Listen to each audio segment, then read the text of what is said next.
Hi everyone! So today we're in the kitchen and we're making some homemade naan bread, gluten-free and dairy-free, as well as a tikka masala curry. Not completely homemade, I used the paste on this day. It's just a weekday evening where I decided after work I wanted to try and make some naan bread and make it with a curry. I was already making the curry, I just figured I'd add the naan bread with it. So we're starting with mixing our yeast. So I have 50 grams of warm water with 7 grams of yeast and like a teaspoon of honey. I'm just going to mix that all up and cover it and put it on the side where it's warm next to the radiator, or I might have to put it next to the oven.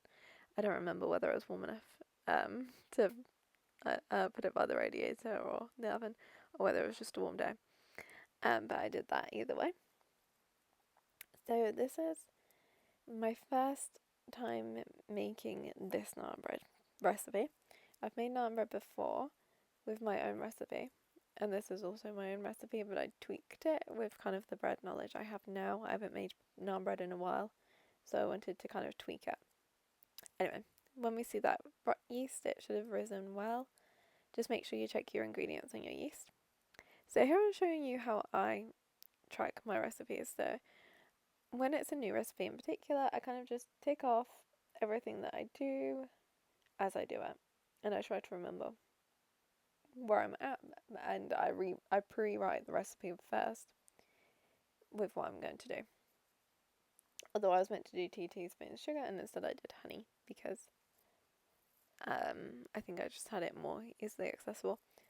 Anyway, after that, I'm going to add 100 grams bread flour, 50 grams potato starch, and 150 grams tapioca starch. So this is what I'm changing. My original recipe, I believe, was just bread flour, which did turn out well, but a little bit harder. This recipe that we make on this day turned out really well. So I definitely recommend you give it a try.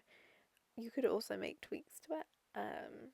It's definitely not perfected. I wouldn't say I've perfected it yet, but it was a really good recipe. I buy my tapioca starch and potato starch. Well, yeah, my tapioca starch and potato starch from this Whole Food Earth company on Amazon, and it's organic tapioca, and then potato starch. I can't get that in my supermarket near me, but if you could just buy it there. Anyway, I'm mixing that into the bowl. I am in a bit of a rush on this day. I think, how long did I have? I think I had an hour or an hour and a half. I didn't remember until my boyfriend was back. It was quite late. He was getting back about 8:30, and I really wanted dinner to be done for then. And I'm making it for multiple people. He has a friend coming back as well. So I was making quite a bit of food. I think I might have made probably a bit much food on this day, to be honest. But anyway, I had a bit of time. Like I said, I think it was either an hour or an hour and a half to try and get all of this done, but it was a bit of a rush. I won't lie. Anyway, to all the flour, I'm adding a teaspoon or half a teaspoon worth of xanthan gum. I don't think I had that right on my recipe. Oh, I did. 1 teaspoon xanthan gum. And then I'm doing some baking powder. I'm doing about half a teaspoon baking powder.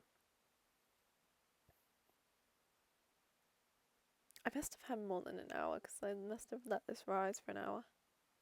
So I'm guessing I had an hour and a half. And I have the ingredients behind you guys on the camera.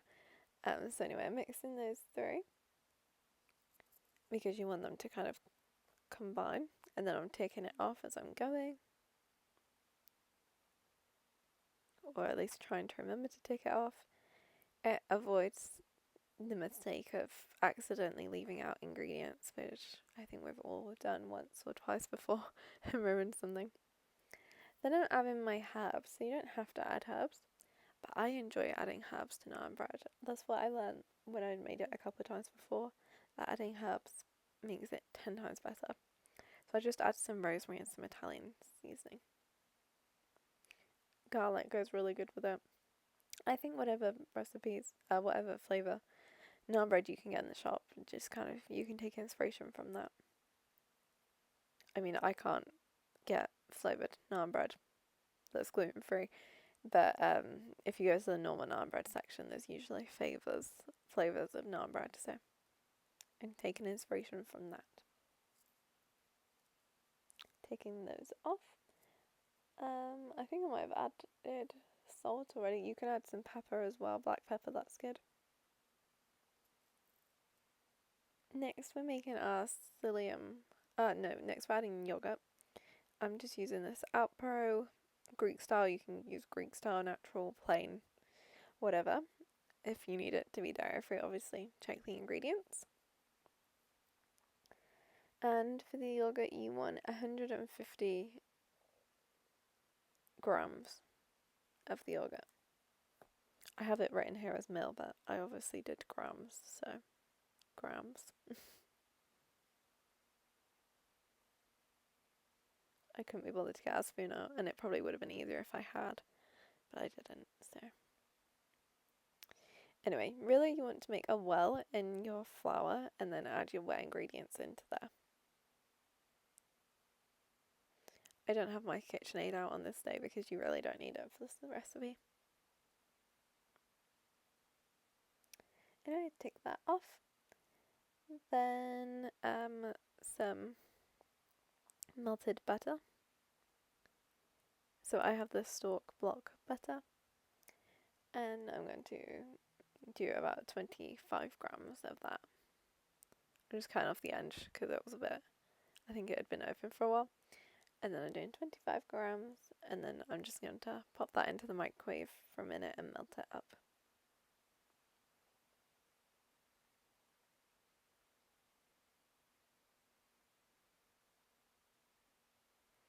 So better measured out.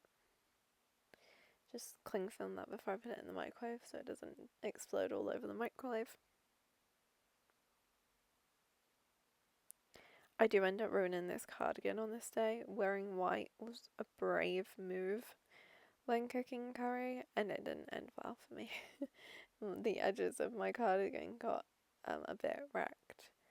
I have tried to get the stain out a million times. I think I started with fairy liquid because I heard that works. It didn't. Then I tried the spray on it wasn't like spray vanish, but it wasn't vanish.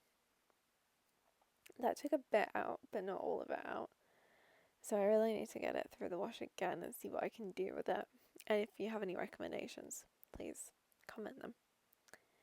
Anyway, we add the melted butter into there as well.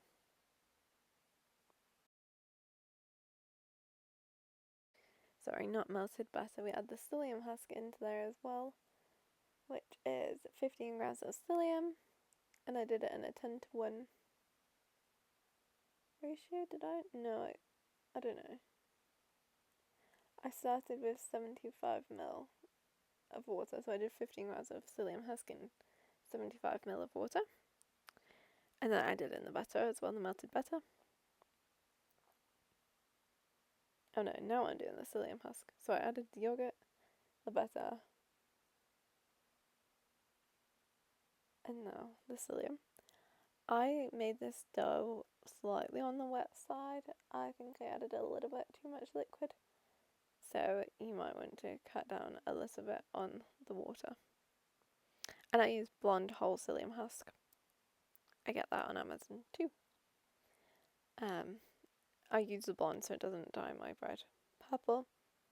I've had a lot of purple bread in the past from other types of psyllium. So, and I can't get the blonde psyllium husk not whole, and I can't be bothered to blend it down. So I just use it whole, but you could just blend it down. Or if you don't like purple bread, you could have purple bread. I just don't find it preferable most of the time. But for Halloween, purple bread would be good. I hadn't actually considered that, but that would actually look pretty cool. Anyway, into the bowl the psyllium goes. Normally I would make for it to form a gel first before I add it in, but on this day I decided not to and just to chuck it straight in. I guess the benefit of that is as it rises, the psyllium will suck some of the water up, so I guess it didn't end up as wet as it could have ended up.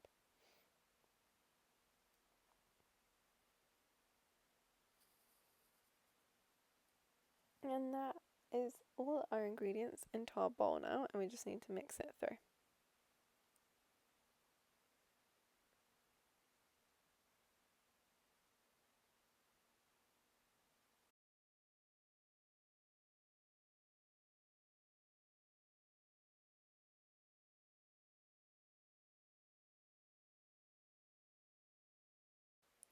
So I get my hands in there and mix it just with my hands to make life easier, but it is really wet.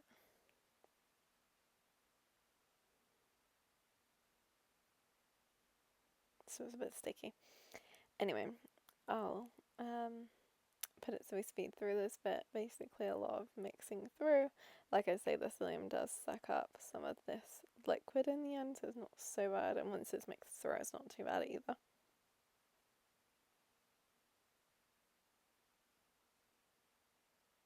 So you can see it's kind of forming a ball now, it's not as sticky. So we need that to sit and rise for a little bit because of the yeast. So I just cover that up and again pop it in a warm spot.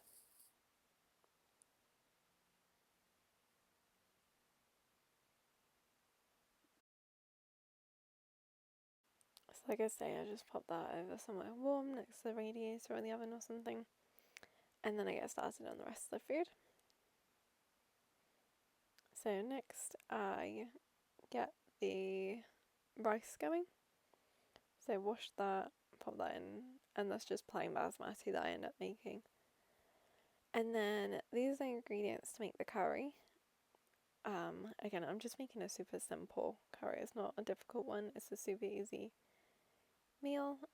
So I have a meat board here, but everything that I'm cutting on it is going into the same pan. So I'm cutting the bell pepper up, an onion, and then some chicken.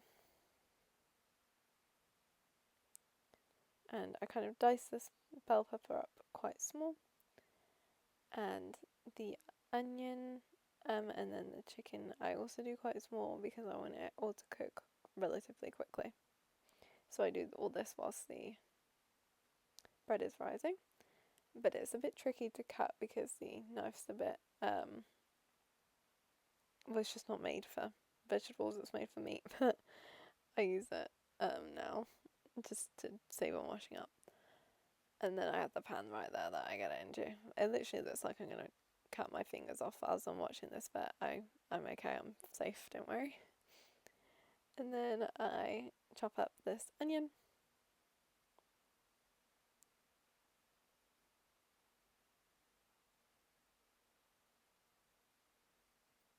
Take the skin off of it first.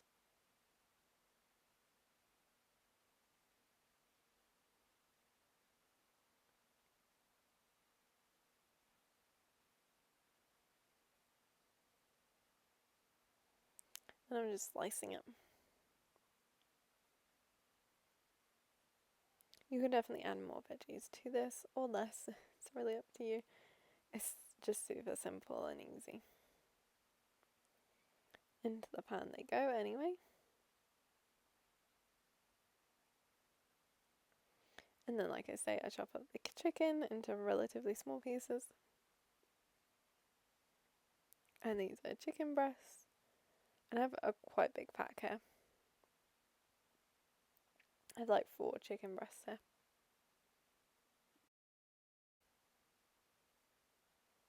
I dice them up pretty small so they cook nice and quickly. And get covered in the sauce nicely.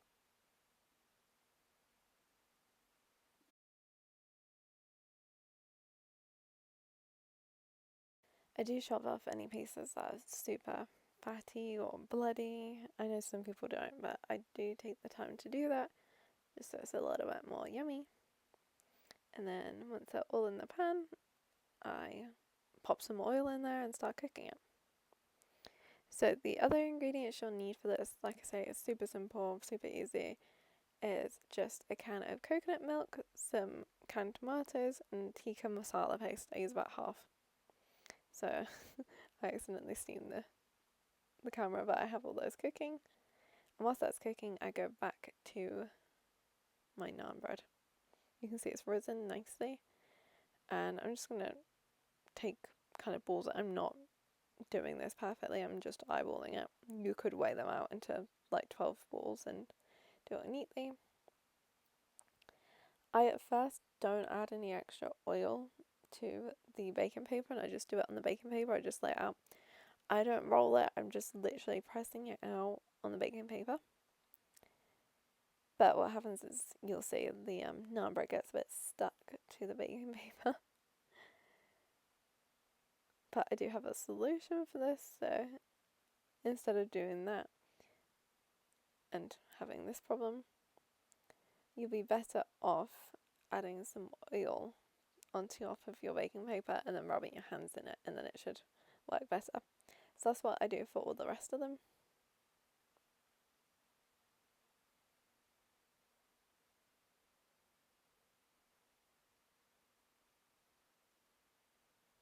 So I pour some oil in the center, rub my hands in the oil. You can see there I've got some oil down now. And rub it over, and then mix it super easy for you to kind of flatten them out. Or if you want to roll them out, you could put them between two sheets of baking paper and then use a rolling pin to roll them out. I know some people have like presses as well. I don't know how to do it properly. I'm just winging it on this evening. This is my random method, but I'm sure if you can find a much more proper way to do this, that will turn out probably 10 times better. But I find this works now, so there we have it, the first one that's not in pieces, and then I do the same for all the rest.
So once I had them all rolled out, well, flattened out, I knew that I need to start cooking them, but I'm cooking the other food at the same time. So I need to cover them for a minute and then I come back to them. This last naan bread is by far the biggest. Anyway, so I attempt to cover them with this cling film, but it's not big enough, so I just cover them with another sheet of baking paper. And then I go back to cooking the curry for a minute, and then I start cooking these.